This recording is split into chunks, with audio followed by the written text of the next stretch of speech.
Nice suspension. Yeah, it's very compliant. Yeah, it is. Comfortable ride. Yeah. And it's fairly quiet, too. It is quiet. It's not, and it's not, it doesn't, it's compliant, yet it doesn't, you know, if I just do this, I don't feel a lot of roll or, you know. Right. It feels to be, it feels pretty planted as well. Headliner's nice. Yeah, microfiber headliner with that ultra luxury package. Yeah, not bad.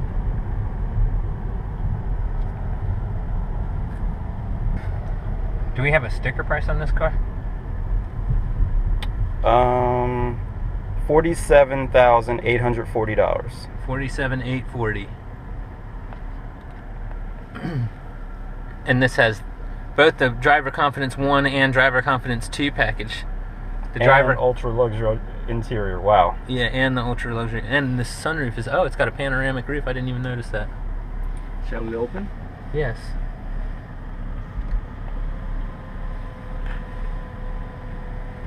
It's got a rear sunshade too. Looks like, yeah.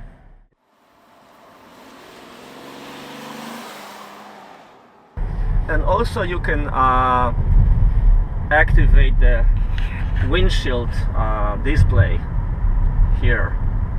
Do you know how to do it? Oh, the heads-up display? I can see it right now. I don't know if you can. I cannot. No, I can't see it from here. Specific angle. Yeah. But it's there, which is convenient. You don't have to let the gaze of the road. And sometimes the fraction of the second, that's what counts. And right now I can see my speed. It's showing me my speed. But if I scroll through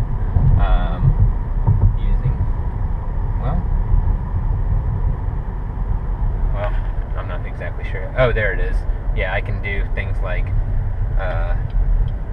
adding the radio station or compass direction.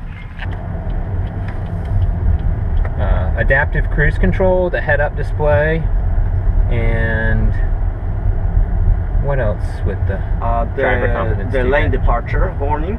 I think that's 1, isn't it? That's the driver confidence 1 package. So, with this short little drive right now, what would your impressions be so far of this car? Just on a, spur of the moment, just hopped in it, took it a spin around the block. What would you say? I would say, if somebody's looking for something that's big, pretty spacious, and luxurious, and then the Lacrosse is at a good price point. I mean, this one's very, very richly equipped. In terms of this particular model and what you can get on it. Right. And it's still under 50, which is great. I mean, it doesn't have a V8. It doesn't have maybe.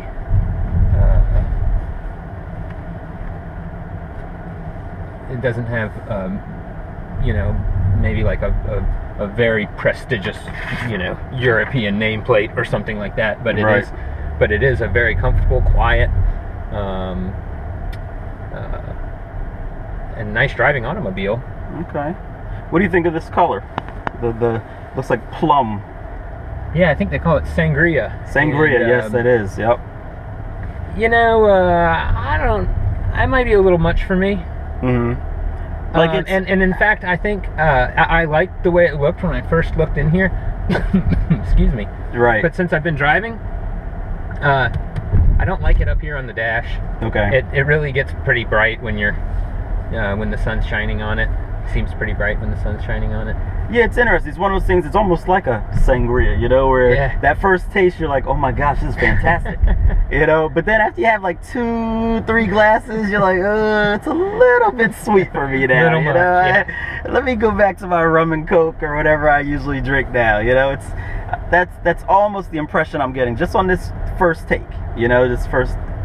Ooh. However, I've got seat coolers on. Oh, have you? Oh. Yes, you do. I see right Yeah, here. and I didn't turn that on. Like, it just hit me just now, though. Okay. That's funny. Describe the feeling. Oh, man. Describe the feeling. It's nice and cool. Cool as a Not too much cucumber. information needed, right? Oh, man.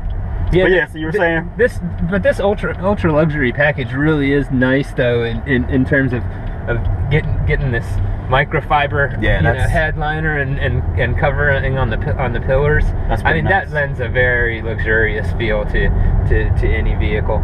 Yeah. And the materials in here are really pretty high quality. You know, it's pretty impressive. Yeah, materials. lots of nice soft touch.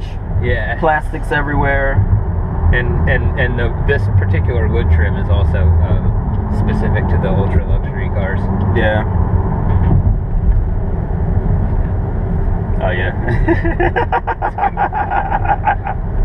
That's a good one. Yeah, they're cool. They are cool. That wasn't a V, was it? I don't think so. Okay. I didn't catch it as it went by. I just peripheral They must have vision. not sold very well though, huh? Nah, they didn't sell They very were many of those really at all. expensive. Yeah, they were like 60, 70 grand when they came out, you know. Yeah. Like, what was that, You could like buy 10 an years S-Class ago, you for the same know? money. Exactly. All right, focus. Back on the Lacrosse here.